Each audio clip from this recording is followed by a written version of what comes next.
Hello and welcome to another episode of the Culture Hour. I am your host, Shelley Smith, the proud owner of Premier Rapport, where you know everything about what I do and passion. Culture matters. You know, culture isn't built in a day. Culture is built every day. So today I've actually been talking about Kevin Hancock for, maybe the last month on a few different podcasts that I've been on or that I've hosted and some interview pieces. And if you're following me, this isn't the first time you've seen me raise this book, The Seventh Power. So I am really thrilled and super excited to have Kevin Hancock on today. So I'm going to read his bio for you. So you've got that. So some good background. Kevin Hancock is the CEO of one of the oldest companies in America. Hancock Lumber was established in Maine in 1848. Today, the company grows trees, manufactures lumber for global distribution, provides building materials, construction services for contractors. The company has 550 employees and is a 6-time recipient of the Best Places to Work in Maine award, which hence one of the big reasons why Kevin's on the show today. Kevin is also the recipient of the Ed Muskie Access to Justice Award, Habitat for Humanity Spirit of Humanity Award, Boy Scouts of America Distinguished Citizen Award. In 2010, at the peak of the national housing and mortgage market collapse, Kevin acquired a rare neurological voice disorder called, and I may not say this right, spasmodic dysphemia, SD. Kevin, did I even say that close? How do you really say it? Close, asthmatic dysphonia, but we do say SD for short. That's easier. Good, that is way easier. When his own voice became weakened and he developed a new leadership style based on strengthening the voices of others, which I love so much. He is now a champion of work culture where everyone leads and everyone has a voice, is trusted, respected, and heard. I love that. Kevin, one of my favorite sayings is to say that we all need to be seen, valued, and heard. And so when I saw the trusted, respected, and heard, of course, I love that. Kevin is a frequent visitor to the Pine Ridge Indian Reservation in South Dakota. His first book, Not for Sale, Finding Center in the Land of Crazy Horse, won 3 National Book Awards. His current book, that was just released hot off the press, The Seventh Power, One CEO's Journey into the Business of Shared Leadership. I love it so much. Kevin is on today. I have not read, I'll tell you, I've not read all of it, and I don't know, for those of you who are watching, you can see I already have all kinds of bookmarks and tidbits into it because I just think it goes to the center of everything that I personally believe as well, and it takes empowerment and servant leadership on a whole nother level, and I love it. So Kevin, what is it that I didn't tell the viewers and the audience about you before we kind of get into your book and all the wins that you have that you're achieving right now with this philosophy? Well, I'm super honored and humbled by the way you introduced me, Shelley. I think you pretty much covered it, and thank you so much for having me on your show. I'm really happy to be here with you. Well, I'm humbled that you're on, and I'm thrilled for the viewers and the listeners to hear about this. So obviously, you know, I have to say, whether you would or not, a part of this style that you are doing had to have been hidden inside of your soul to begin with, or you would not have I think, embraced it as much as maybe you have, or as quick as you had, regardless of SD or not. But that's just my outside unbiased view, that it had to have been inside of you and it's simply been awakened. So why don't you tell us a little bit about either your journey, kind of the core concepts of what the seventh power is above and beyond what I described, but really get into all of the wins that you've seen inside of your organization.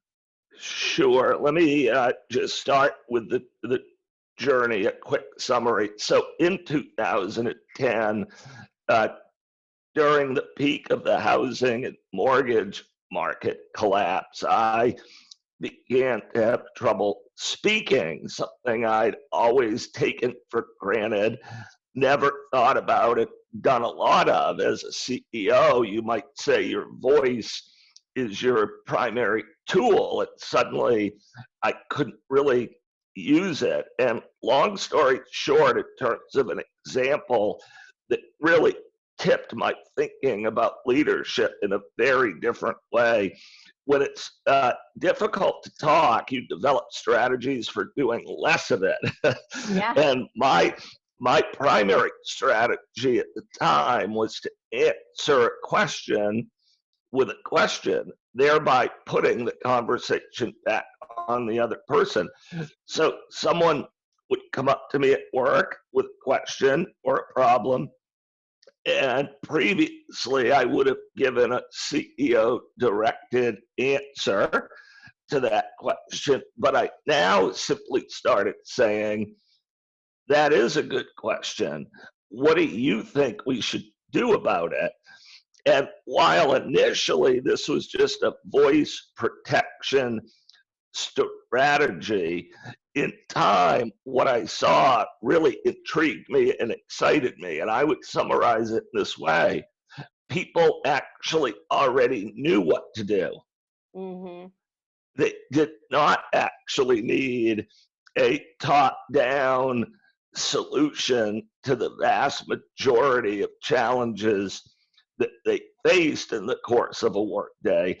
They already knew what to do. And that got me really excited about this idea of shared leadership and creating a culture where everyone felt safe to trust and use their own voice and to help lead the company from wherever they were within the organization.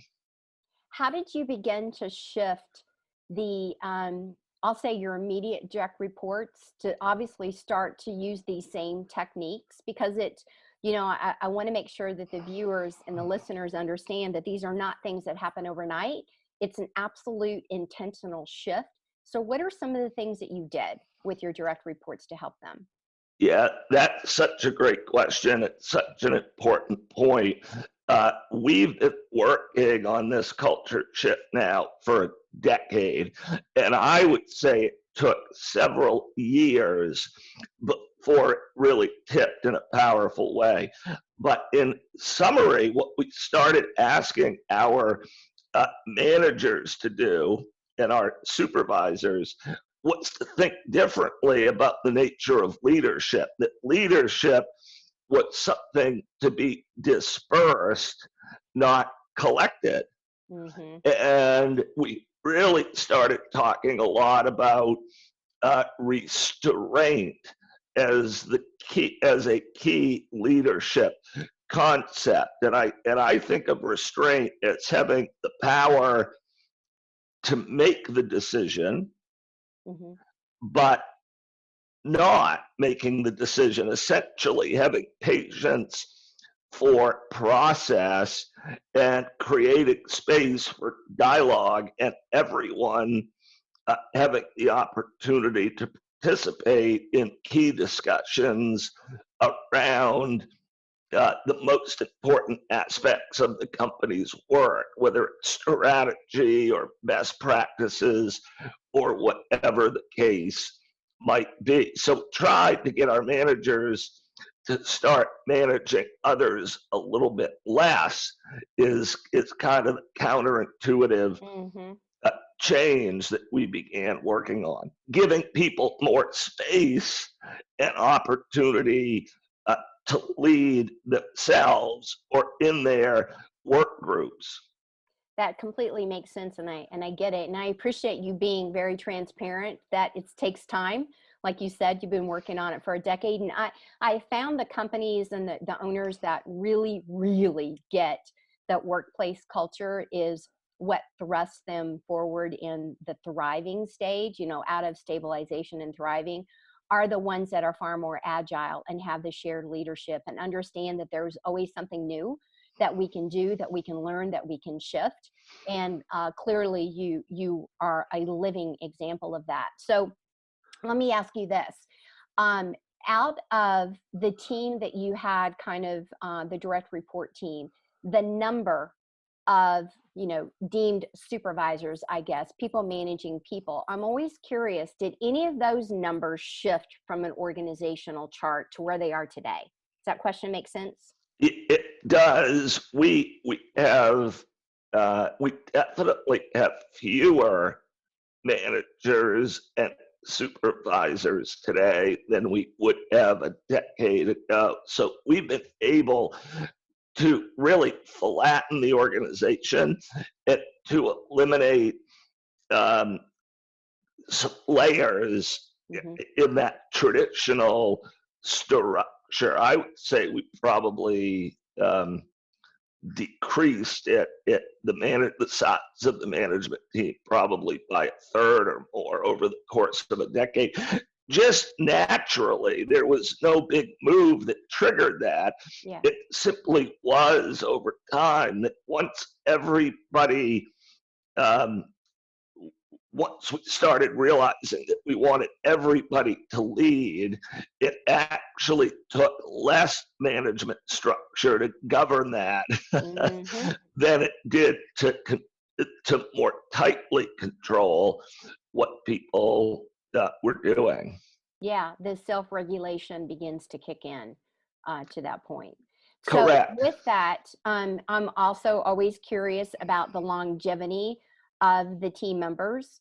So, the number of years that your typical employees are, working for you now, has that also expanded, and the turnover or the ease of filling positions, has that also become easier because of this style?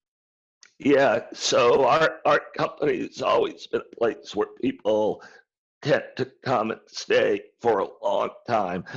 But our turnover has definitely improved substantially across the decade. It's been running around 15%, which is a really good number. With 550 employees at any given time now, we typically would have less than 10 job openings.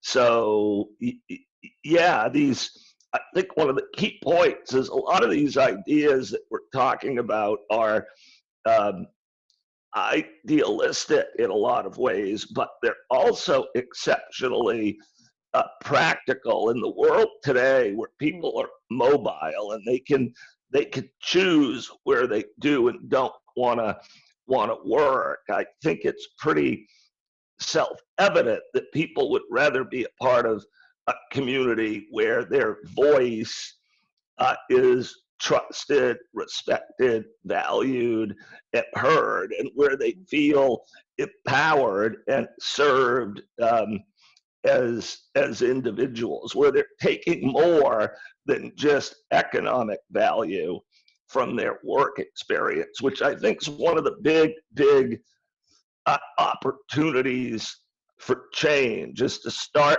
thinking about in addition to the economic benefits, the non-economic benefits of work and what work can bring to people from the perspective of self-esteem and self-actualization and purpose and confidence and meaning and empowerment, all of those things. Yeah, you're absolutely right. It takes in the entire perspective instead of a singular survival perspective, which is what most people think about from jobs.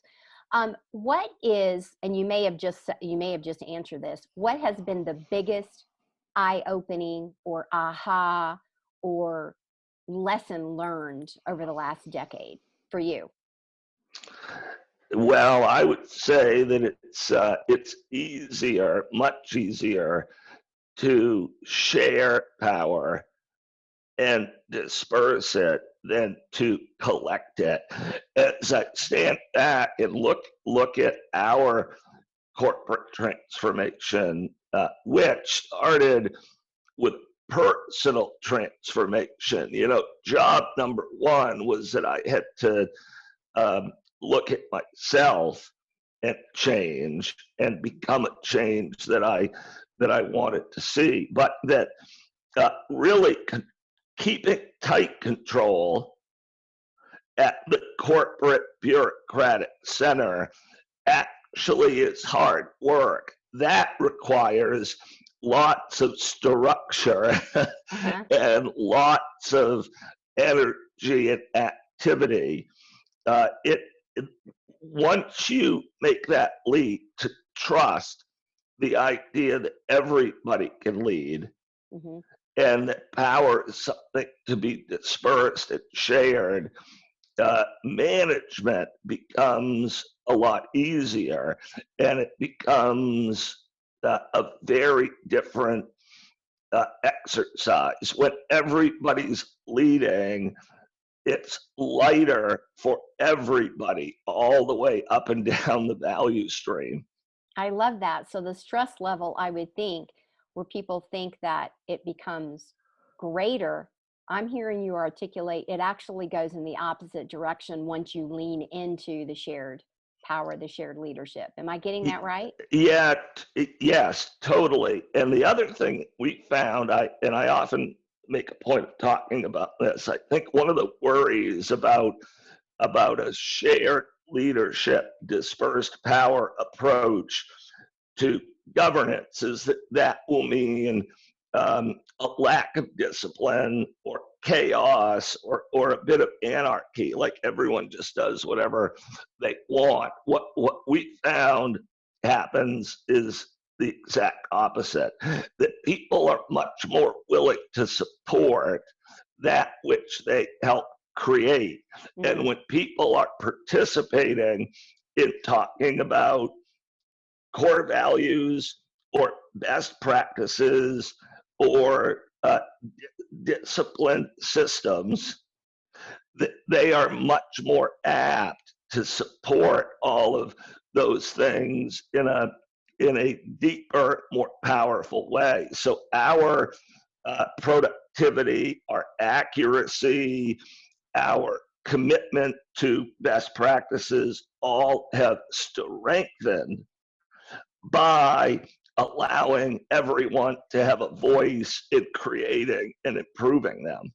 No, I totally get it. I have been on a mission for a decade, and in leading into it personally more to create, I call what you just described of what does right look like inside of your organization.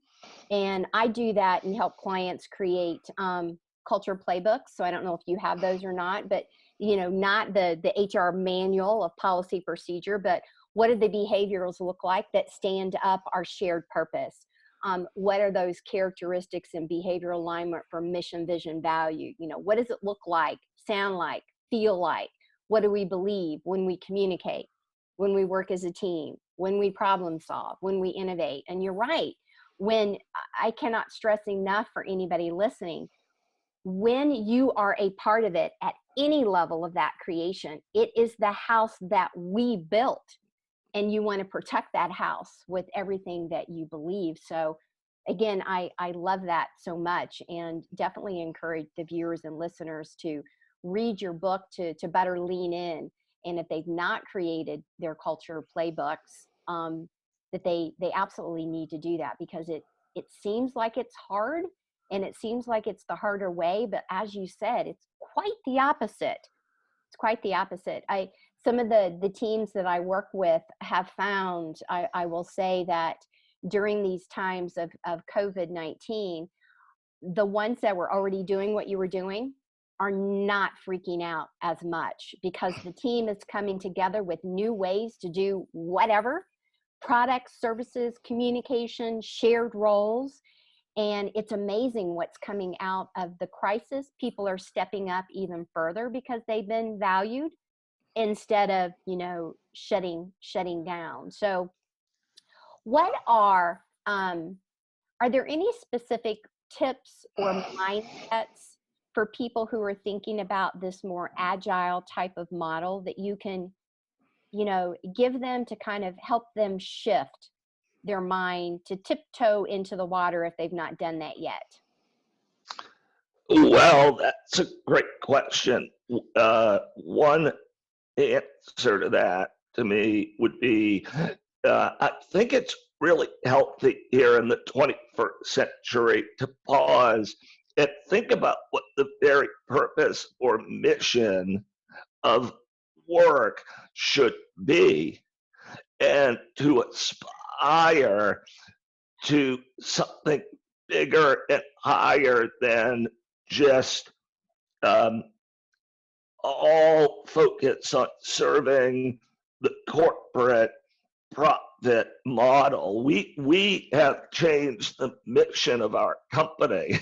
This is one of the big things that sparked our transformation. Our first mission now is the people who work at the company, to make sure they're having a meaningful experience, to make sure that work is valuable to them. And what we found is if you focus on that flywheel of corporate success at the point of the employee experience, that every other important constituent of that experience, including, of course, the performance of the company itself, will improve.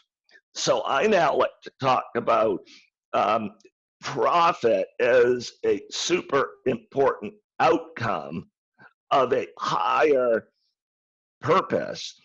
So I would say, in answer to your question, I think fundamental is to really pause and think about what the highest and greatest mission of a company can be, and to reach for something bigger than just the performance of the company, which is super important. But I really think it can become the outcome of a higher purpose. No, I love that. Why don't you tell us a little bit about maybe how you spend your average day, if there is an average day, or your average week or month? Just kind of what is your flow with your team? Yeah, so one thing I joke about now is there's not really very much for me to do. That's a good thing. It's like, be careful what you ask for, you might get it. Yeah, so I tell people, like, as the CEO, I've tried really hard to make myself less important. And people in the company who have heard me say that now many times will jokingly say, well, you're doing a good job of that. but but it is, again, I never ever thought work management could become this easy. And I loved how you made the point of say now during this very difficult time of COVID-19. So you think about this period of defeating that virus. Who has to be involved in making that happen? Every single human on earth has to be involved in making that happen.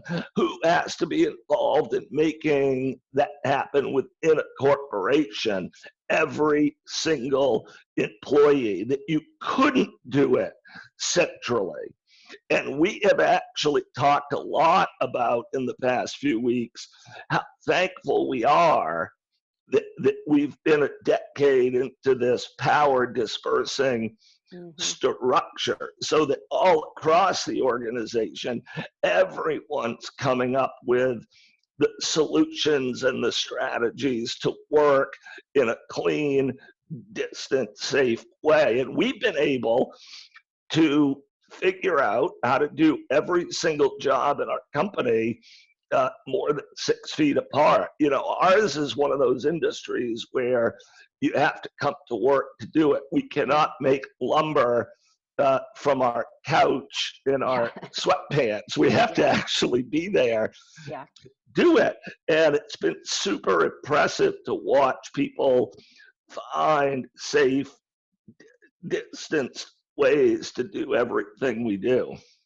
Mercy Day. I love it so much. Love it so much. You need to bottle everything that you're doing and get it out there for people to consume it. But it definitely starts with the mindset, which you talked about your own mindset shift, and then, you know, helping others to do that shift as well in all the essence. So as we go into a wrap, is there anything I didn't ask you that you were hoping I would ask, or anything you would like to share from tips, trips, resources, maybe mindful things, minefields to watch out for as you're trying to shift your own company? What do you have for us in final thoughts? Yeah, I guess maybe two. The first is that is the idea that leaders might consider spending a bit more time focused on themselves and a bit less time focused on others. When I was younger, I thought leadership was about paying attention to what everybody else was doing.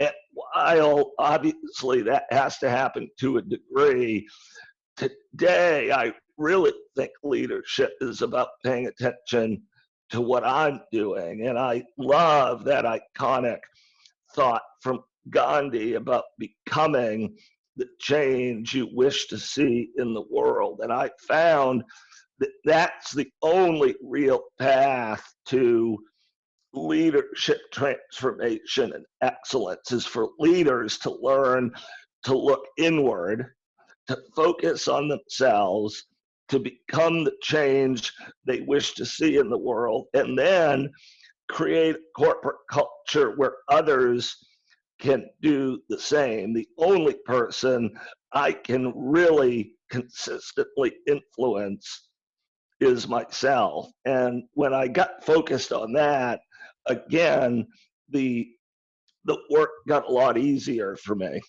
No, I love that. It reminds me of, and I don't know where I originally heard it, but we have to first learn it ourselves and then begin to live it to its fullest and then share it. And the sharing it is by, our actions and how we show up. So I heard you articulate, learn it, live it, share it. Yes. And it begins with yourself. So I love that. So where is the best place? I am going to, anybody who is listening to this, you're going to have to go on to into the video or my website, or to actually stop and look at the different links. But for those of you watching it, you can see that at the bottom of this, I've got some different links where you can further connect with Kevin and purchase the book. But Kevin, verbally, can you tell us what is the best place that we can go grab this book or your last book, or to learn anything about what it is that you're doing? Thank you. Yeah, so the book's available everywhere books are sold, which increasingly is online at places like Amazon, or you can go to my own website, which is www.kevindhancock.com, and you can order books there, or you can communicate with me there. You could email me or leave me a message, and I always follow up. I've tried really hard to make time to I call it now learning to follow, and in this case, follow the book, and to be available for people who find the book and find it meaningful and want to connect with me. I love it when that happens. Beautiful. Well, again, our guest today is Kevin Hancock. His most recent book is called The Seventh Power: One CEO's Journey into the Business of Shared Leadership. So definitely on my must-read book that I'm recommending to you guys today. And I definitely hope that you pick it up and that you lean into this thought process and the shared leadership, and defining the new what's right for yourself and what right looks like inside of your company. So my name is Shelley Smith, again, proud owner of Premier Rapport, where everything culture matters. And as Kevin articulated, it begins with one thing, and that's called people, the human element that's never going to go away. Culture is not built in a day. Culture is built every single day. Be well and be safe. And again, thank you again, Kevin, for your time today. We appreciate you. Thank you, Shelley.